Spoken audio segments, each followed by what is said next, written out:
Well, hello again, folks, and welcome to my English 1020 practice run video. And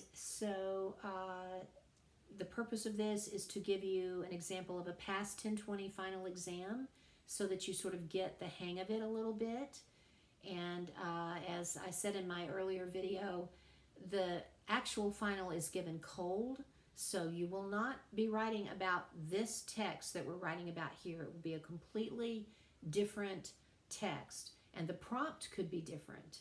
But this is just to sort of give you an idea of what a 1020 final exam is normally like. And you'll submit your little practice run under the discussion boards, the week 15 discussion board posting. This will be your very last discussion board posting in the class, and you should submit it before 11:59 p.m. this Wednesday, April 28th. And it counts as your week 15 discussion board grade. In addition, that gives me time to come back and offer you some feedback to let you know where you're hitting the mark and where you may be missing the mark, so that when you take the real final, you'll be as prepared as you could be. And note that there's no need to respond to a classmate's posting in the week 15 discussion board. So you can follow along with me, and you should do that by pulling up the sheet. And to get to it, you'll go to Content up at the top of our Brightspace course page. And then you'll go to Final Exam Materials. And then you'll look for the English 1020 Practice Run sheet. So this is what the real English 1020 will look like in terms of the way it's laid out. It will say something like this at the top of the page: read the short story and respond to the prompt below. And sometimes, as in this example, it'll give you the prompt first, and sometimes it'll give you the prompt right after the short story. This time it's giving you the prompt first. In a well-developed paragraph, discuss two of Mademoiselle Arlie's character traits. And excuse my very poor French. I never took French. I took 4 years of Spanish and loved it, but never took French. So I'm probably going to butcher some of these words, and those of you who have taken French can have a good laugh at me. So that's what you were supposed to do here in this particular sample exam. You're looking at the character of Mademoiselle Arlie, and you're going to find two traits, attributes that she has. So again, as we talked about in the other video, you're going to treat this response like a body paragraph. It's very different from a normal essay. And so you're going to have that very first sentence, that topic sentence. You do not need a hook. You do not need an introduction. You just leap right in to this first sentence, and you give us the author's full name and the title in that very first sentence. And it's a good idea, again, as I said in my other video, to regurgitate the prompt back. So in Regret, and you're going to put the title in quotation marks, right? By Kate Chopin, comma, one may see that Mademoiselle Arlie has two character traits. And you might even name off what they are. You might put a colon there and then name off the two traits. Or you could just say that she has them and then discuss them in the remainder of your paragraph. So then you develop that paragraph with details and analysis. Again, you must quote at least one time from the short story and give an in-text, also called parenthetical citation, in MLA formatting right after the quote. You can quote other words and phrases if you wish, but most of the wording in this paragraph should be your words, right? So I would advise that you don't quote a whole lot, maybe twice. A well-developed body paragraph should contain 10 to 12 substantial sentences, so not little tiny short sentences, but you need to write normal size sentences or around 250 words. And this says, upon completion, turn in your copy of the short story with your completed paragraph, but that would be referring to back when we were having in-person classes. So Obviously, on the real exam that you receive this time, that instruction will not be there. So now here comes the short story, and we see that it's Regret by Kate Chopin. So now you're going to read it. You're going to read it carefully, and any word that you do not understand, you're going to stop and look it up. Mademoiselle Arlie possessed a good, strong figure, ruddy cheeks, hair that was changing from brown to gray, and a determined eye. She wore a man's hat about the farm and an old blue army overcoat when it was cold, and sometimes top boots. Mademoiselle Arlie had never thought of marrying. She had never been in love.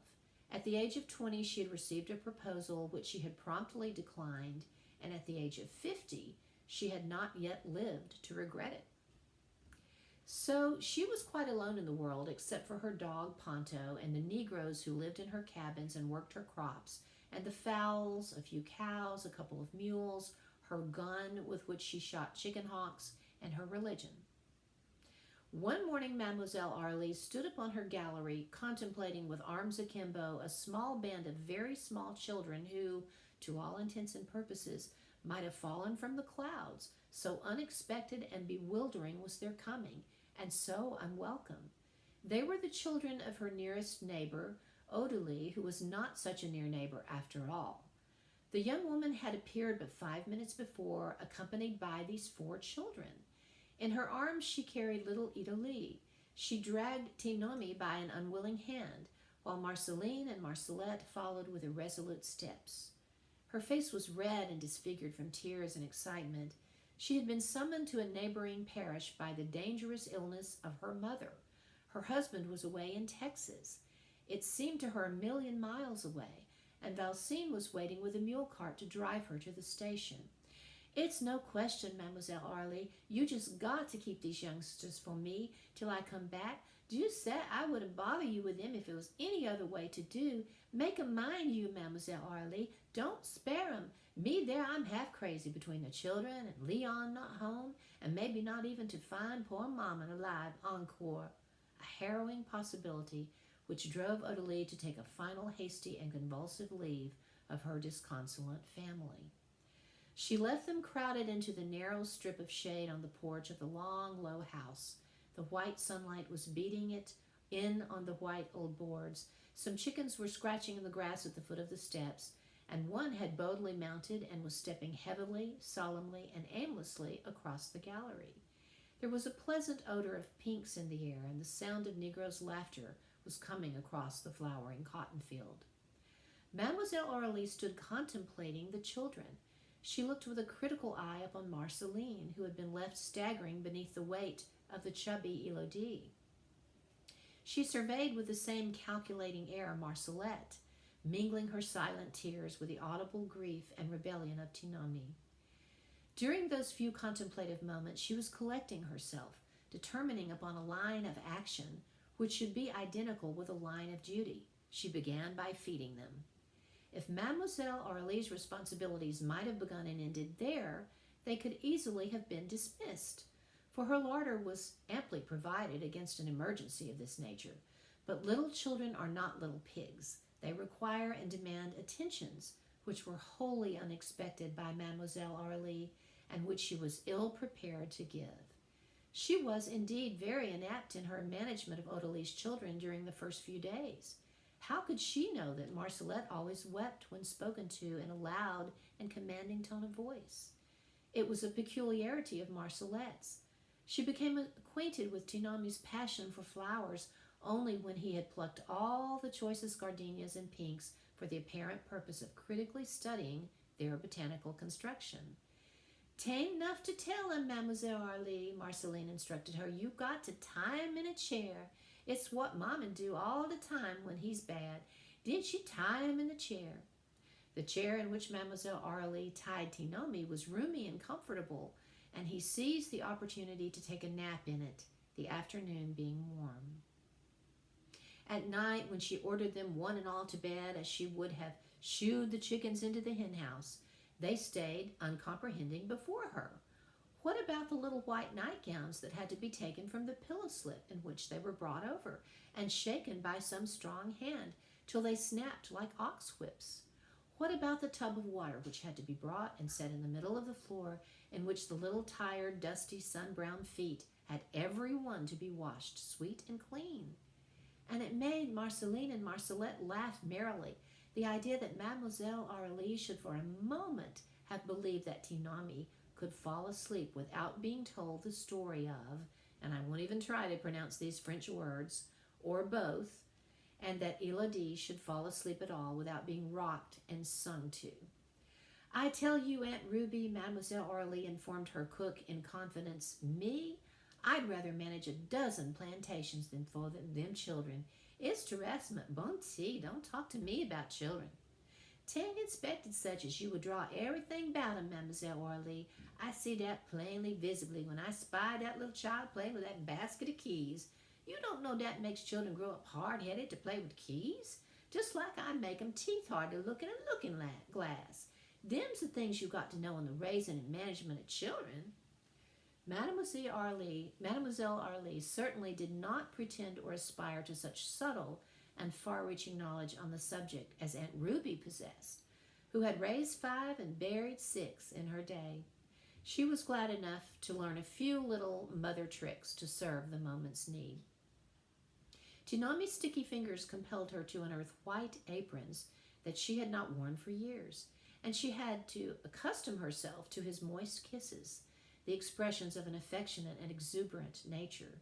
She got down her sewing basket, which she seldom used, from the top shelf of the armoire, and placed it within the ready and easy reach which torn slips and buttonless waists demanded. It took her some days to become accustomed to the laughing, the crying, the chattering that echoed through the house and around it all day long, and it was not the first or the second night that she could sleep comfortably with little Elodie's hot, plump body pressed close to hers, and the little one's warm breath beating her cheek like the fanning of a bird's wing. But at the end of 2 weeks, Mademoiselle Aurélie had grown quite used to these things, and she no longer complained. It was also at the end of 2 weeks that Mademoiselle Aurélie, one evening, looking away toward the crib where the cattle were being fed, saw Valsine's blue cart turning the bend of the road. Odalise sat beside the mulatto, upright and alert. As they drew near, the young woman's beaming face indicated that her homecoming was a happy one. But this coming, unannounced and unexpected, threw Mademoiselle Aurélie into a flutter that was almost agitation. The children had to be gathered. Where was Tinami? Yonder in the shed, putting an edge on his knife at the grindstone, and Marceline and Marcelette, cutting and fashioning doll rags in the corner of the gallery. As for Elodie, she was safe enough in Mademoiselle Aurélie's arms, and she had screamed with delight at sight of the familiar blue cart, which was bringing her mother back to her. The excitement was all over, and they were gone. How still it was when they were gone. Mademoiselle Aurélie stood upon the gallery looking and listening. She could no longer see the cart. The red sunset and the blue-gray twilight had together flung a purple mist across the fields and road that hid it from her view. She could no longer hear the wheezing and creaking of its wheels, but she could still faintly hear the shrill, glad voices of the children. She turned into the house. There was much work awaiting her, for the children had left a sad disorder behind them. But she did not at once set about the task of writing it. Mademoiselle Aurélie seated herself beside the table. She gave one slow glance through the room into which the evening shadows were creeping and deepening around her solitary figure. She let her head fall down upon her bended arm and began to cry. Oh, but she cried, not softly as women often do. She cried like a man, with sobs that seemed to tear her very soul. She did not notice Ponto licking her hand. So, if you were following along with me, and hopefully you were in this reading, we can ascertain some traits about Mademoiselle Aurélie, and that's our job. That's what the prompt asks us to do. We can see that she's a character that changes, right? So, in the beginning, we learn that she's someone who never married. She never even thought of marrying. She'd never even been in love. She had received a proposal, but she declined it. And she was now 50 years old and never lived to regret the fact that she had never married. So she is very independent. She obviously owns a big plantation. We know that this writer wrote about the antebellum period before the Civil War. And so we know that this character is someone who owns a large plantation and runs it, highly unusual for a woman in this day. So we can surmise she's independent. She's sort of someone who goes against the grain, right?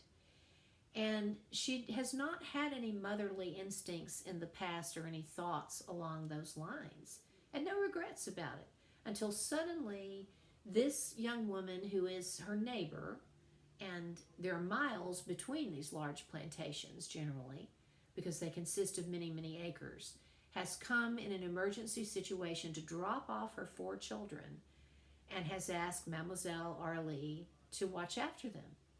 And all of a sudden, this very independent older woman who has never thought of marrying and being a mom has 4 children that she has to look after. And she's kind of clueless and doesn't know what to do. But then we begin to see that what at first seems really daunting and strange to her becomes important to her as she becomes close to these children. And at the end of the story, we see how very, very alone she feels when they leave, so much so that she just weeps very loudly and openly. And she does not even notice her dog, Ponto, licking her hand there. So at the end of the story, she goes from being this very independent woman to being one who does have the regret that she did not marry and have children of her own. So you can find all sorts of character traits there to write about. Now notice at the end of this piece, we're given some information that is going to be important to create the works cited entry. Kate Chopin wrote Regret on September 17th, 1894. It was first published in Century. Notice how that journal title is italicized. In May of 1895, it was reprinted in Chopin's 2nd volume of short stories. And they give you the title there in italics because that's a book title, and they give you the publication date. And so you've got some basic information there that you could use to create a works cited entry. You could use the information from the Century, where it was first published, or you could use the information from the 2nd volume of short stories in which it was reprinted to create your works cited. When you create your works cited in an MLA, the very first thing you're going to have is the author's last name, comma, and the first name. So in this case, Chopin, comma, Kate, period. Then you're going to have the title of the short story, in quotations, Regret, right? And then you're going to give the remaining information. And so you want to look in your little sequel handbook at how to cite a short story from a larger publication like Century, which was a magazine, or from a book. And we see that it was published from her 2nd volume. And you're going to include the rest of that information right there. So refer to that to help you to format it correctly, because the way it's given to you there and the way it'll be given to you on the real final will not be in correct MLA formatting. One easy rule to remember, and I've commented on this rule frequently in many of your papers so far, is that your in-text citation and its accompanying works cited entry have to agree, and that means they have to begin in exactly the same way in MLA. So in your in-text citation here, when you quote from the short story, in parentheses you're going to have Chopin, the page number, the end parenthesis, and the period, right? So your in-text citation begins with Chopin, the writer's last name. Well, that's exactly the way your works cited entry will begin. Chopin, comma, Kate, period. And then the title of the short story, and then the remaining information. So I hope that all of this is helpful to you. I wish you the very best of luck on the final exam. And as I say, I will be providing you with feedback when you submit your little practice run paragraph. Thanks, guys.